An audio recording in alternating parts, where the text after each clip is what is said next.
Shalom. We're Hebrew Israelites. We come out here week in, week out, prophesy the downfall of this kingdom. I'd like to start off by saying double honors to the apostles of GMS and honors you brothers that be pushing this truth with sincerity throughout the four corners of the earth. Right, and get into it. I'm going to touch on a bit of Maccabees, right, and jump around a little bit. But the main thing that we're seeing right now, right, is this Ebola thing that's going out there, and I put up videos on it. You can check it out on it. And I'm sorry for the noise, but there's nothing I can do about the noise. But it's gonna stop in a second.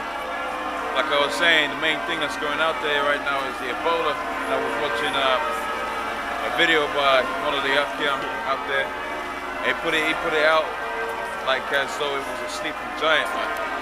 That's your financial economy. Your financial economy right now is like a sleeping giant, right? In the sense that you take the so-called United States of America, right? They're running out of their quantitative easing, the funds that they were putting into the system, right? That's coming to a stop now, right now, right? If I understand my information correctly. And it's going to happen to where now that quantitative easing has stopped, now you're going to see just how far in debt you Americans are, man. Right? And the same thing goes for the so-called United Kingdom, and that you will conduct yourself by quantitative easing as well. Flooding the market with funds that don't exist. Right? Basically adding zeros to your bank accounts and that, and really that's done by borrowing from the so-called elite banking families, the Rothschilds and so on and so forth, right? So they borrow money from these different organizations, these private organizations at interest, right? And once they borrow their interest, right, that debt is going to have to be paid off, and that debt is applied to to the citizens of whatever country it is, right? It's applied to these different citizens, and that's what's Lord's will I do a sit down on that, but that's the sleeping giant, because that effect of that is going it's going to take place, man. Right? You're going to see the effect of quantitative easing, man. You're going to see the effect of the masses and masses of debt that you've acquired, right, over the course of your course of your existence, right? Notwithstanding, you still got a debt to pay, which we're going to see that in the scriptures. You still got a debt to pay, right, for enslaving the Negroes, Hispanics, Native Americans. You still got a debt to pay, right, for doing what you did under the guise of the Greeks or the Romans, right? All the wickedness that you did against the Hebrew Israelites, man. Like I said, we're going to see that in the scriptures, right? We're going to get into it, and then you're going to see hopefully those will get to the point where you can see where and how Esau is going to be pretty much put down to the ground, man. Right? All of this days of laughing and giggling and all of that, man, that's come to an end. Right? So I'm going to start off with Maccabees today. Right? First Maccabees, and it's fitting because it's Hanukkah right now. And the whole story of Hanukkah is prophesied. Furthermore, it's spoken of in the book of Maccabees, and I was trying to get into it, trying to read through it, and I saw some relevant points as pertaining to the times that we're living in right now. So without further ado, this is going to be in First Maccabees.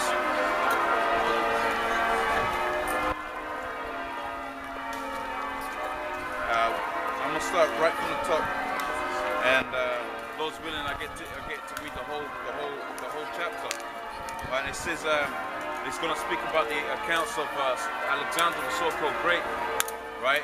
And how he came about into play, and really it was the Most High that set him up. In fact, if we go to the book of Daniel, the 9th chapter,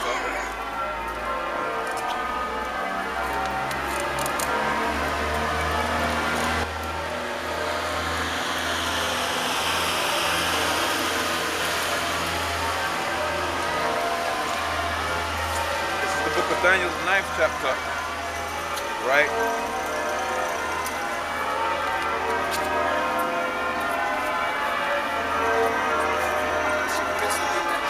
Bear with me.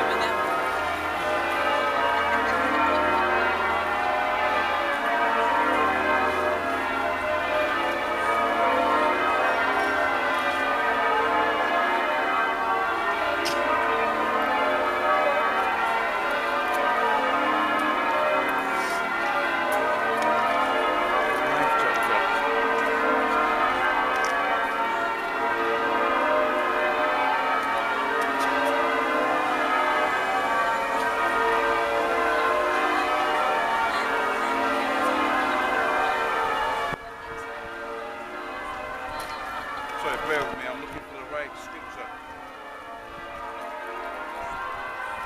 Here we go. So this is the book of Daniel, the 7th chapter, the first verse on down. It says, in the first year of Belshazzar, king of Babylon, Daniel had a dream and a vision upon his bed, and he wrote the dream and told the sons of matters. Right. So this was this king of Babylon, and he had a vision from the Most High, right, of the times and what was gonna happen, right, from that point on, right up until now. So right up until now, you know, that dream is still being played out, right? It says, and he wrote, and he told the sum of the matters. It says, Daniel, and Daniel spake and said, I saw in my vision by night, and behold, the four winds of the heaven strove upon the great seas, and four great beasts came upon the sea, diverse from one another, right? And that goes to show you that that beast that he's talking about within, and you will see that beast that he's talking about in the book of Revelation is actually talking about a group of people, right? Because if you think about a beast goes out devouring much flesh, right? And if you go into the book of Malachi, the 1st chapter, right, that you can see Esau's, you know, the people of Esau, the Edomites, man, they're a beast, man, right? That's why they're known as the beast, as the drake. There's a dragon within the book of Revelation, because the dragon devoureth much flesh by fire. And Esau is devoured much flesh by fire, because when you go in the book of Genesis, the 35th chapter or the 34th chapter, when Esau was getting his blessing from for our father Isaac, right? His blessing was the sword. The sword pretty much is indicative of destruction, man. Right? In the sense that when this man was going to come into power, he was going to have the power over, you know, over life and death, man. He was going to be killing a lot of people. And it's important to know, right, the Most High sanctioned him with that power, because when you go in the book of 1 Samuel 2 and 6, he talks about the Most High having power over life and death, rich or poor, man. Right? So it says, and the four great beasts came up from the sea, diverse from one another. So they were different from one another, right? You know, one was good in military strength, and one was good in the law. If you know anything about the Babylonian kingdom was a very, you know, it was a beautiful kingdom. It was a splendid kingdom, right? And as the further you go towards this society, you know, the splendor reduces, but the military might increases, right? It says, and the first was like a lion and had wings of an eagle, and I beheld till the wings were plucked off, and it was lifted up from the earth and made to stand upon man's feet, and man's heart was given unto him.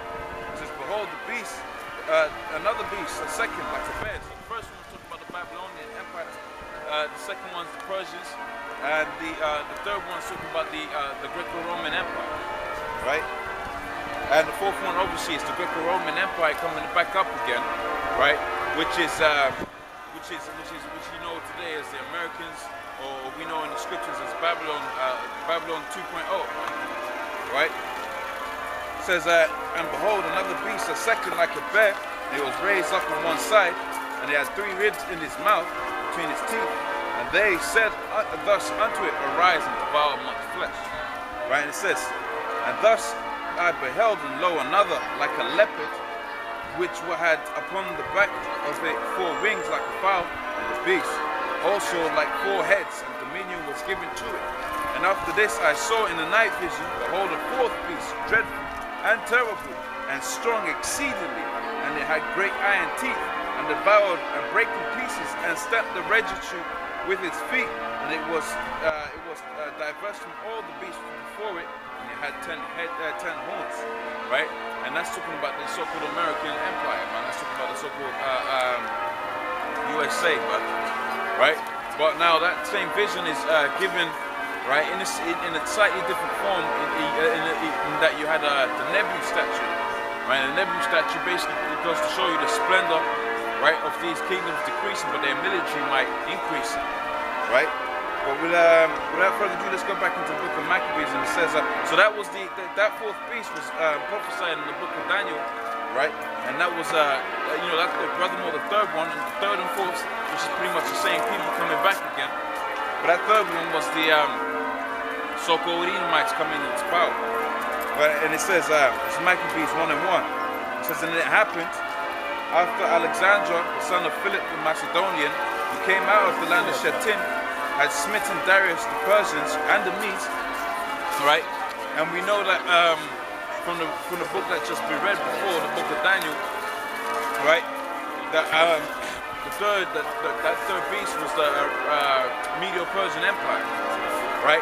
And Darius the Mede, after he was slain, Rutherford II was the Medo-Persian Empire, and that third beast was the Greco-Roman Empire. But this was the Greeks coming into power, right? And really, when you understand it, because it's the Romans coming back, it's like, you know, it was like the Greeks were the third, and the Romans was like the fourth beast, man, right? Because America is likened unto Rome, right? If you go onto the internet and you see the similarities, you type in similarities between Rome and America, right? There's a lot of similarities in the sense that you don't have a king or anything like that, right? A straight up king. You've got governments and senators and the Senate, and they allude you to believe, right, that the people have control over their own lives and all of that, man. That all comes back to that all goes back to Rome, right? If we read on, it says, and had smitten Darius, king of Persia, and the Medes, and he reigned in his stead, right, the first over Greece, and made many wars, and won many strongholds, and slew the kings of the earth. So when this man was going about his business, and how Esau goes about in his business right now is the same, is in the same, what do you call it, the same process, man. Nothing has changed, right? And I'm going to read that again. It says, and made many wars and won many strongholds, and slew the kings of the earth. Right? And let's go to the book of Job, 20th chapter, one of my favorite scriptures speaking on Esau. Right?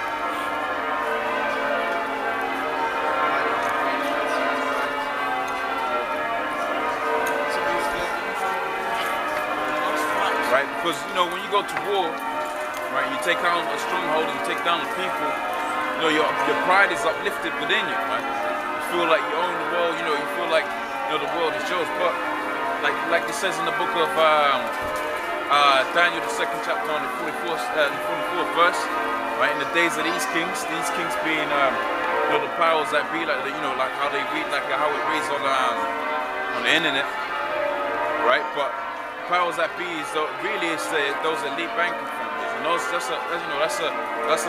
that's our main enemy, because those are the so-called Jews, man, that have taken down our basically taking our heritage and pretending to be us, man. Right? So that's our main enemies. Right? And if you go to the book of Revelations 2 and 9, and the book of Revelations 3 and 9, right, they're known as the synagogue of Satan. But more importantly, the synagogue of Satan, right, really is within our own fold. Because as we read down the page, man, you're gonna see it's not a new thing that part of some of our people, right, don't believe in Yahweh, man. And really, they do believe in him, but they don't fear it, man. They don't feel like he's gonna come on the earth. That's why they make covenants with the heathen, man. So they can have, so they could be at ease, man. Right? This thing is not about being at ease, man. Because when you get ease, you get complacent. You don't push the word, man. Right? But that all goes back to whatever spirit your house has put on you. Right? It says, speaking on the point I was making earlier about, the pride of this man being uplifted within him. It says, this is Job 20 and 5. It says, knowest that the triumphing of the wicked is short. Right? So although they have the earth right now, and they're rejoicing over the fact that they have the earth right now, and they really want to, and they got the vast majority of the earth, right? But they ain't got, certain strongholds within countries like Syria, countries like, they've got Iraq now. Right, but they want to get into Syria, they want to get into Iran, they wanted to get into Nigeria, but the Nigerians kicked them out, man. They wanted to get into Nigeria under the guise of the so-called Red Cross, right, under the Ebola thing. But them Nigerians pretty much said, man, they were spreading that Ebola by way of those vaccines, man. Right? It says, knowest thou not this of old, since man was placed upon the earth, that the triumphant of the wicked is short. So you can have your little fun right now, man, and enjoy how you increase by wickedness, man. Right? But the scripture says in Numbers, see if I can find it. Book of Numbers, 23rd chapter.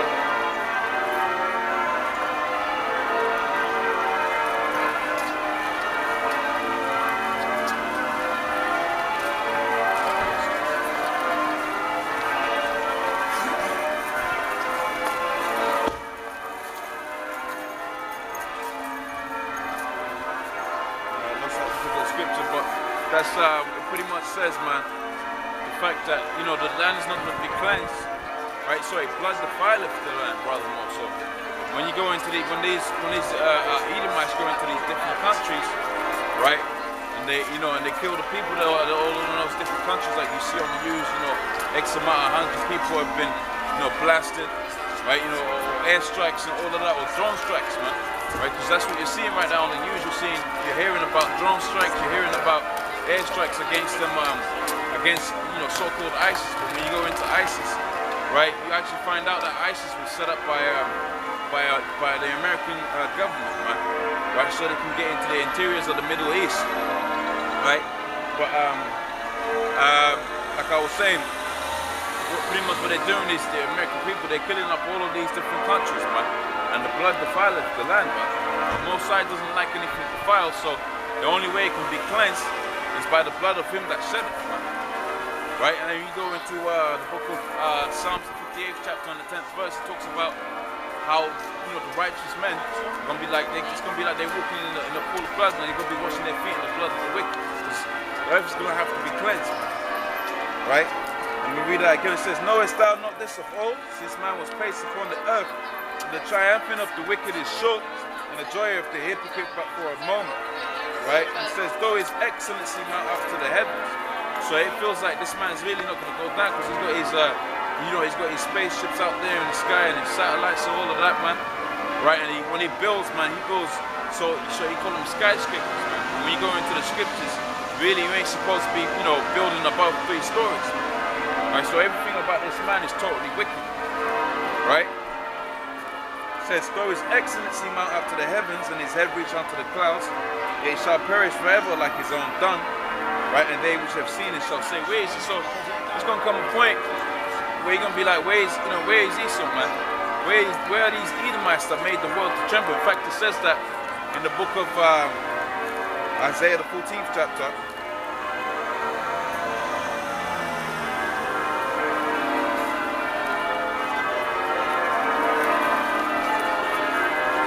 This is Isaiah, the 14th chapter,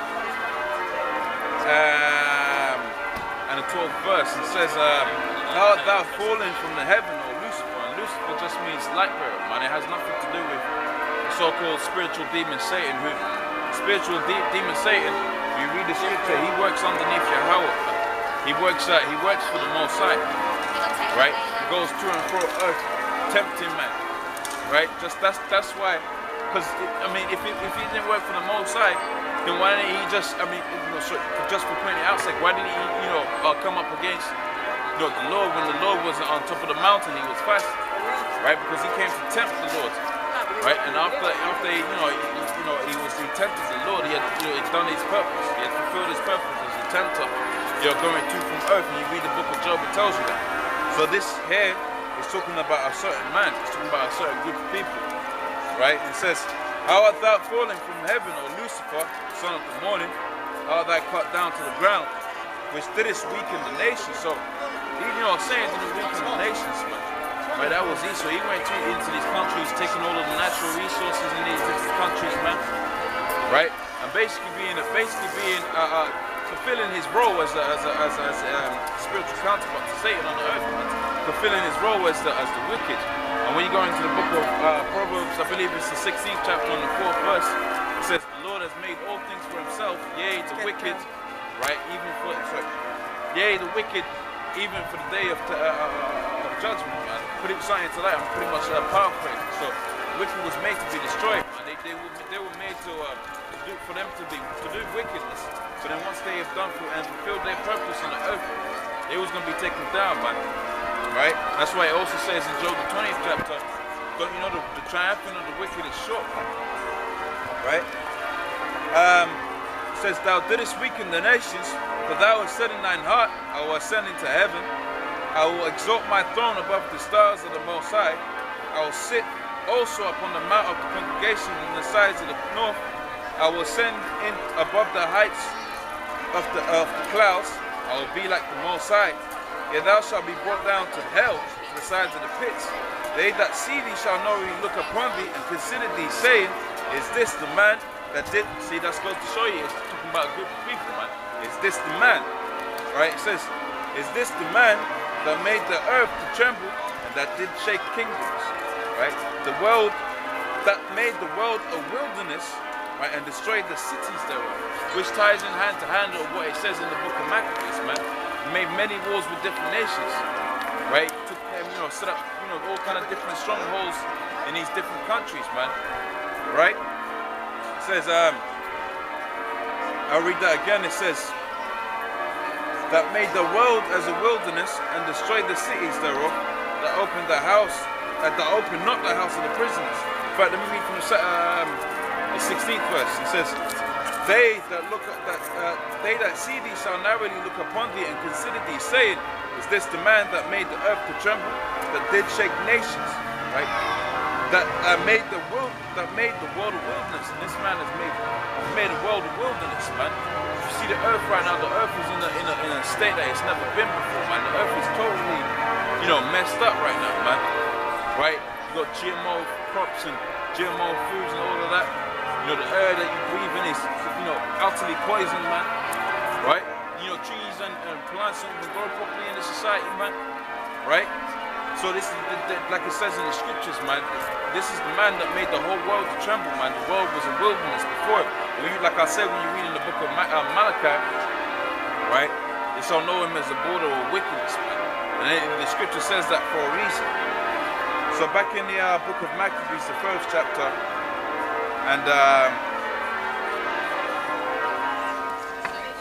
and the 3rd verse, he says, and went through the ends of the earth and took spoils of many peoples, and so much that the earth was quiet before him, whereupon he exalted, and his heart was lifted up, right? And we know everything. When you understand pride, man, the Most High doesn't like pride, and that's why that particular group of people, and really they're the same Edomites coming back, but that's why they were taken down. Right, pride goes before destruction, but that ties in hand to hand with what it says in Job 20th chapter. Right, knowest thou not of all the triumphing of the wicked is short.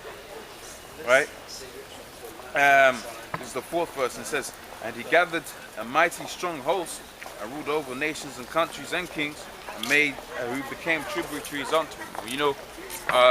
Anything about when you take over a particular, you take over a country, you make them subjects unto you, they become tributaries unto you. So they give you tributes, so you got to pay taxes and all of that, right? It says, and after these things he fell sick, and he perceived that he should die, and wherefore he called his servants, such were honourable unto him, right? And had been brought up with him from his youth, and parted his kingdom among them while he was yet alive, right? So if you go into the history of Alexander the so-called Great, he had 4 generals, Ptolemy, Seleucid, and so on and so forth, right? And when he was at the point of his death, when he was about to die, when he perceived he was going to give up the ghost, right? He basically parted his kingdom, which was, I believe, Ptolemy got the Egyptian Empire, right? And you could read about Ptolemy, and there wasn't one Ptolemy, there was a few, man.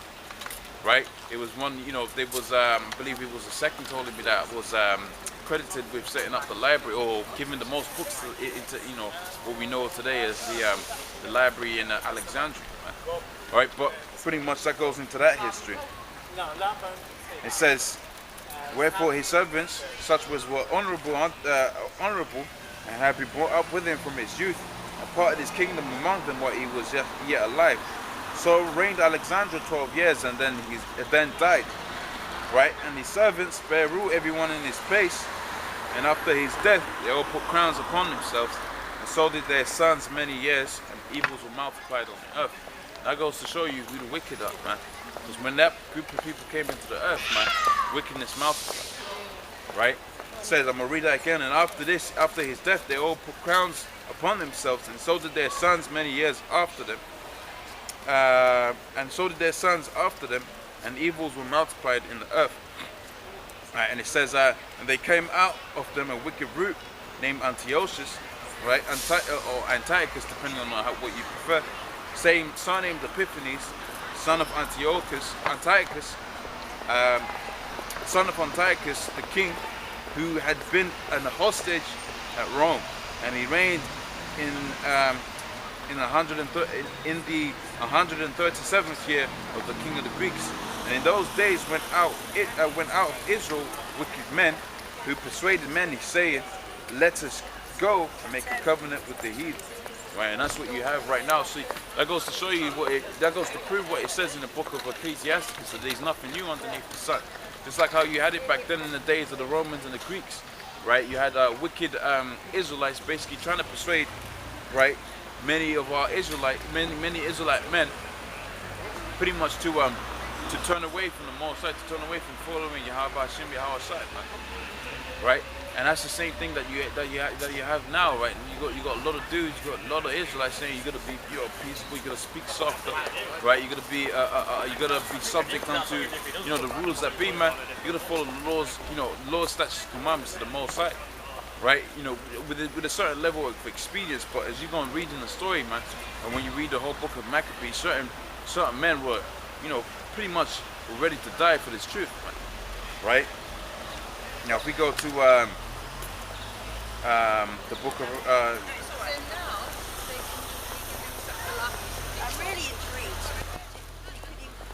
of Ecclesiastes, the 12th chapter.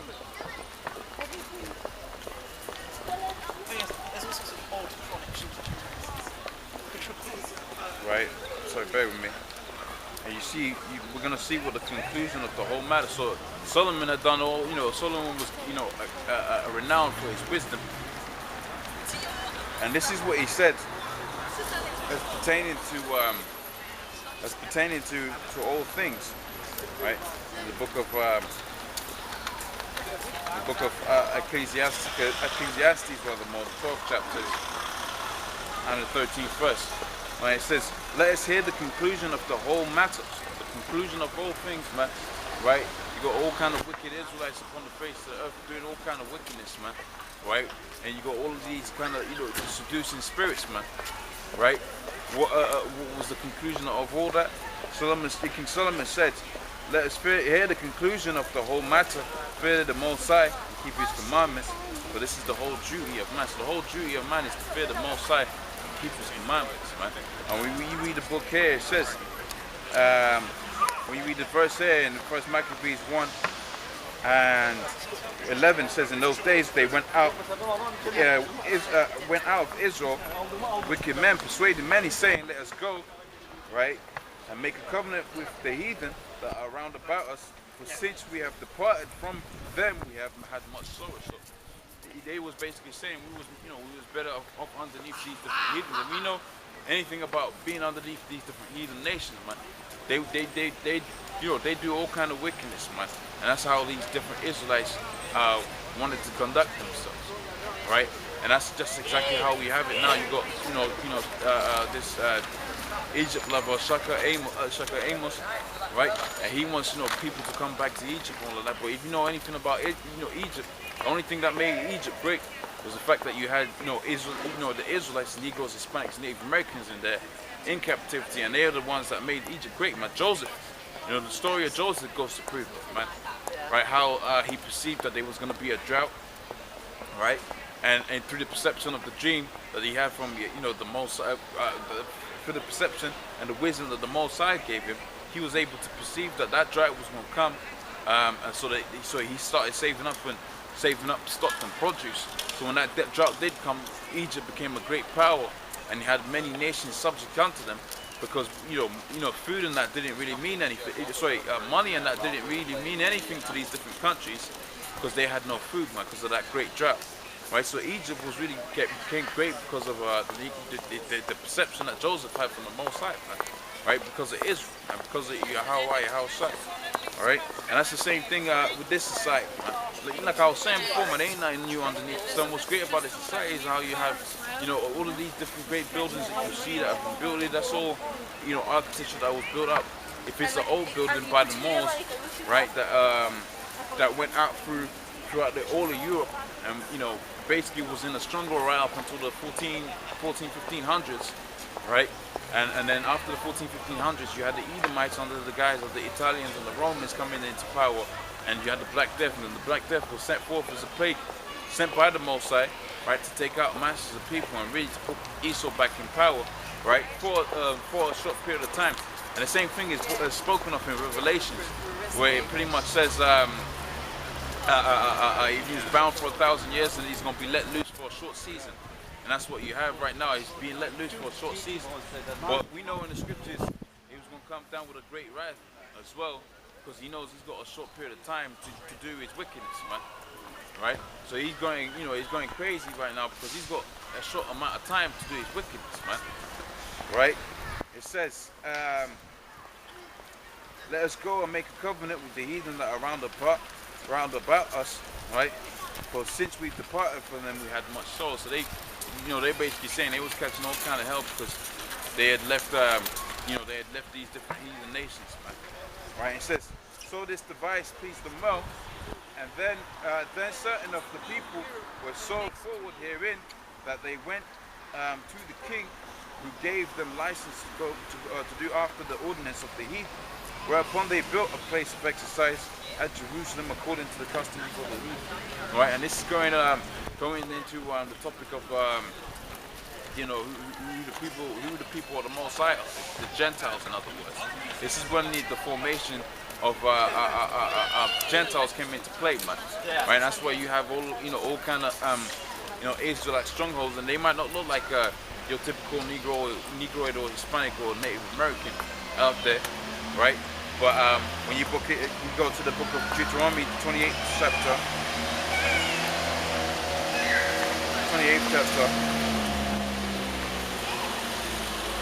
and the 68th verse, furthermore the 64th. This is Deuteronomy 28 and 64, and it says, thus saith, and the Lord shall scatter thee amongst the nations, right? Among all people from one end of the earth even unto the other, and there thou shalt serve other gods which neither your father which neither thou nor thy fathers have known, even wood and stone. Right, so that was the beginning of the diaspora right there, wherein you had certain wicked Israelite men, right, basically saying to follow starting to follow the ordinances of the heathen. And that's how you had certain men within Israel that was like they wouldn't even want to speak the speaking the Greek tongue was like eating swine up. They would have rather died, right? It says, amongst these nations thou shalt find no rest and not find no ease, neither shall thy sole of thy foot have rest, but the Lord shall give thee there a trembling heart, and fading of the eyes, and sorrow of mind. So that was part of the curses that was going to befall the Negroes, Hispanics, Native Americans, right? Now back in the book of Maccabees 1 and the 14th chapter, it says, whereupon they built a place of exercise according to the customs of the heathen, and made themselves uncircumcised, and forsook the holy covenant, and joined themselves to the heathen, and sold to mischief. So you got a lot of wicked men within Israel right now. That's the same thing right now. They want to do all of that wickedness. They want to join themselves onto the heathen, and do it in accordance to them. Right, but we know that's all pursuant to the scriptures, because the Most High has it to where those men are going to be, they're going to be destroyed. They're going to be destroyed, and we can prove that in the scriptures. All right, when we go to the book of Zechariah, the 13th chapter.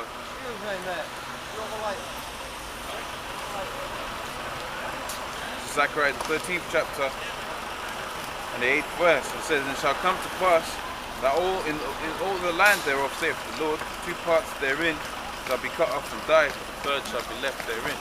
Right, so because of the Most High, I set it up to where these certain dudes within Israel, right, that are wicked, man. Right, the Most High has it to where 2/3. He always had it to set up to where 2/3 was going to be cut off and die. Right. Go back in the book of First Maccabees. It says. And now when the kingdom was established before Antiochus, right, he thought to reign over Egypt, that he might have dominion over 2 realms. Wherefore he entered into Egypt with a great multitude of chariots and elephants and horsemen and great navy, and made war against Ptolemy the king of Egypt.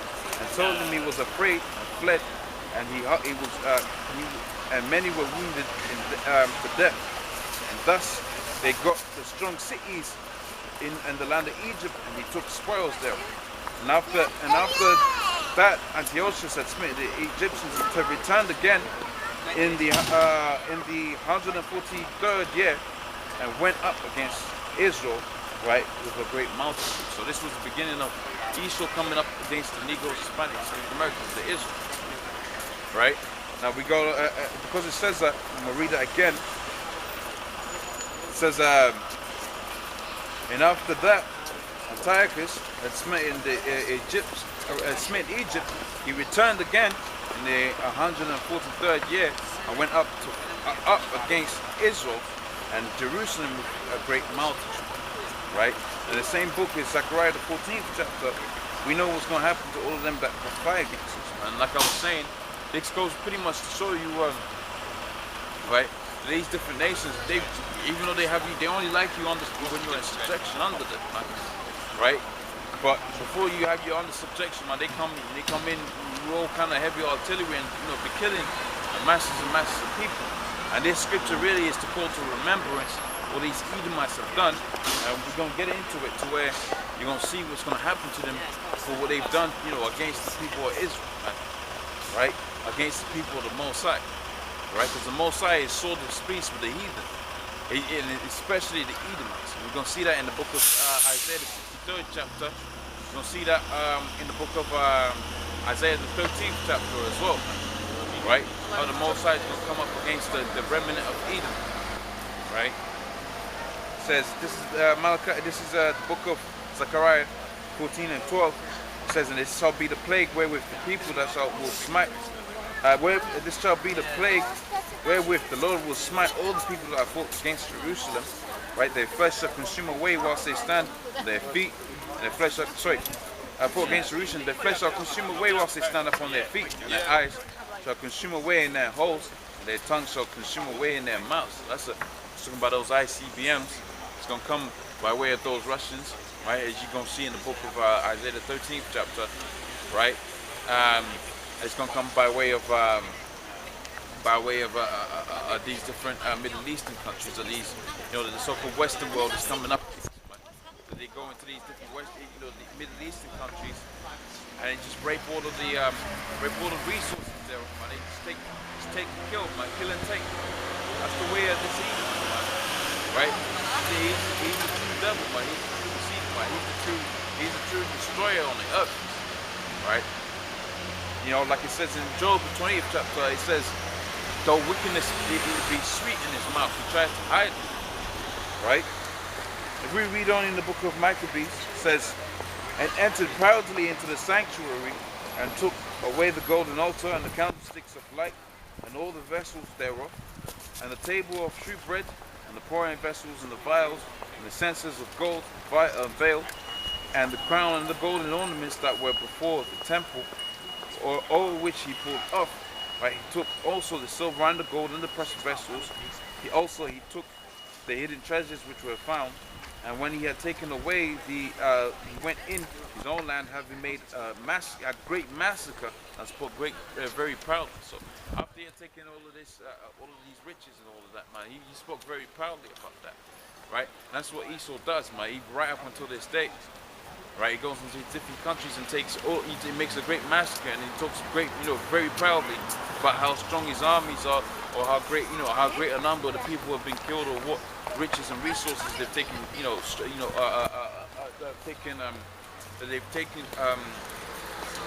illegally, for lack of a better word. Right? It says,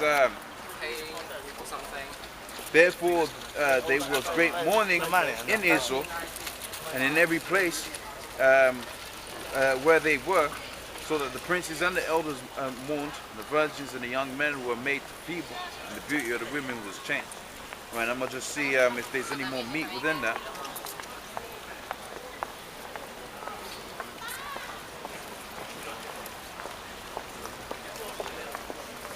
I'm sure we'll get lost. Right, this is the 28th verse. It says, and the land also was moved for the inhabitants thereof, and all the house of Jacob were covered with confusion. And after 2 years fully expired, right, the king sent chief collectors of tributes unto the cities of Judah. So they was coming to collect the tax. Right? It says, and unto cities of Judah, who came unto Jerusalem with a great multitude, and spake peaceable words unto them. But all was deceit. For when they had given him credence, he fell suddenly upon the city and smote it very sore, and destroyed much people of Israel. So this is how this man goes about, man. He goes about peaceably, man, right? But deceit in his mouth, deceit is in his mind, man. Right? We read that again. It says, and he had, and he fell suddenly upon the city and smote it very sore and destroyed much people. And when he had taken the spoils of the city, he set it on fire and pulled down houses and walls thereof on every side. But the women and the children he took captives, right, and possessed the cattle, right. And and the story goes on in the whole book. Really, right now, because it's Hanukkah, it's a good book to read, right, to call you into remembrance of how demonic and how wicked this man is and what he's done to the people of Israel, man, to the Negroes, Hispanics, Native Americans, right? But pretty much with that, let's jump into how the Mosai is gonna, how the Mosai is gonna judge Israel, man. And the best scripture for that, for me personally.